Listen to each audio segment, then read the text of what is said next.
Where in the world am I? San Diego. I'm talking about a recent trip to Galapagos, Ecuador. It's a Step 5 travel destination. Hi there, I'm Dr. Mary Travelbest, and I am hoping to share with you some thoughts about solo travel. I recently completed my 90-day trip around the world, and I want to share with you a little bit about a listener. Her name is Kirsty Nunez, and she might be a little bit like you. She's always positive, always interested in others, and wants to be a good steward of resources. She loves to stay fit, read books, and travel. Does that sound familiar? She's also one of my bucket list travel episode authors. She wrote about Crete, Greece, and that was featured last season. So look in the archives if you want to travel there and find out more. Now, the quick fire FAQ. If someone asks me for money for a bracelet or something else, and it seems obnoxious, what should I do? Here's the answer. This is actually on a social media post that I saw yesterday. The writer says, I'm feeling stupid because I got harassed and scammed. So here's what I want to tell that person who wrote the post about feeling stupid. Don't let yourself feel any remorse. Just don't let it happen again. Move forward and know that you are right in saying no and alerting the authorities in a loud voice. Speak up. Don't let this bad behavior happen to you. If someone's harassing you or scamming you, turn them down, get away, run. Just leave them. And now the 60-second confidence challenge. Check your passport. Do you have at least 6 months left until it expires? Do you have at least 4 blank pages? Then your passport is in good shape. You're ready to travel, as long as you check for any visa entries you may need. If you like today's confidence challenge, Chapter 2 of my book dives deeper. There's a link in the description. I help you prepare for your travel. And now the destination deep dive. Galapagos, Ecuador.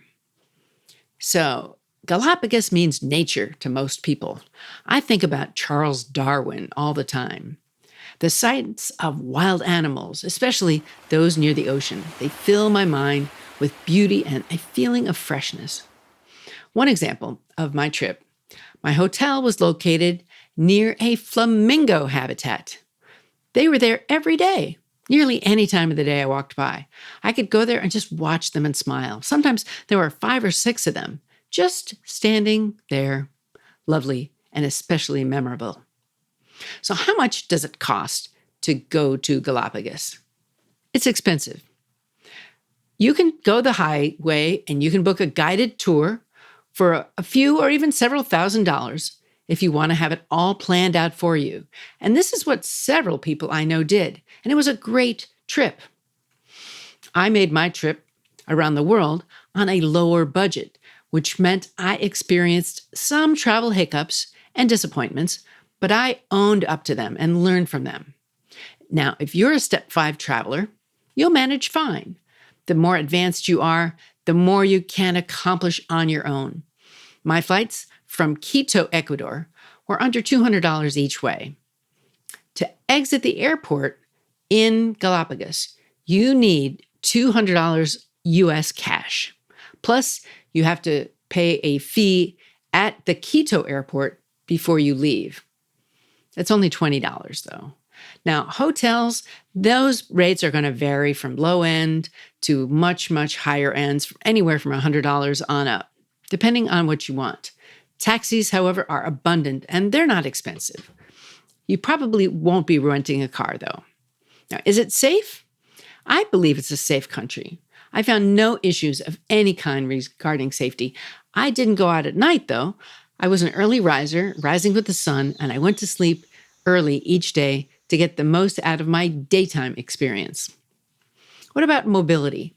The islands are not built for wheelchair-friendly tourists. Getting on and off boats, walking on sand and gravel, and other obstacles made this not a great destination if you have this mobility concern. But I will talk about Isabella Island. We'll take a deep dive. So again, I really enjoyed going to Ecuador, and the Galapagos Islands were a highlight. But getting there was a challenge. You had to take a plane, then a bus, then a boat, then a taxi, then another boat for 2.5 hours before finally arriving at the dock on Isabella Island. Each one of these steps required a fee, and it took approximately 8 hours to get there and back. So you don't want to just go for a few days. The cost was steep. However, my highlight was the tour of the tunnels, where I learned more about the volcanoes. And then I had the opportunity to swim with sea turtles and friendly sharks on a guided day tour. And yes, we saw blue-footed boobies. I stayed in a family-run hostel or hotel called Bar de Beto. The family invited me to join them on their taxi, and that way we could explore caves in the national park on the island.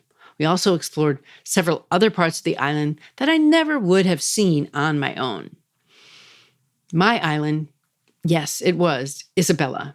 I was there several days, and one day I rented and rode a bike all the way to the tip of the island, where there were a wall of stacked stones built by inmates and prisoners, and many of them died while in encampment, which closed in 1959. So those rocks have been stacked for many years.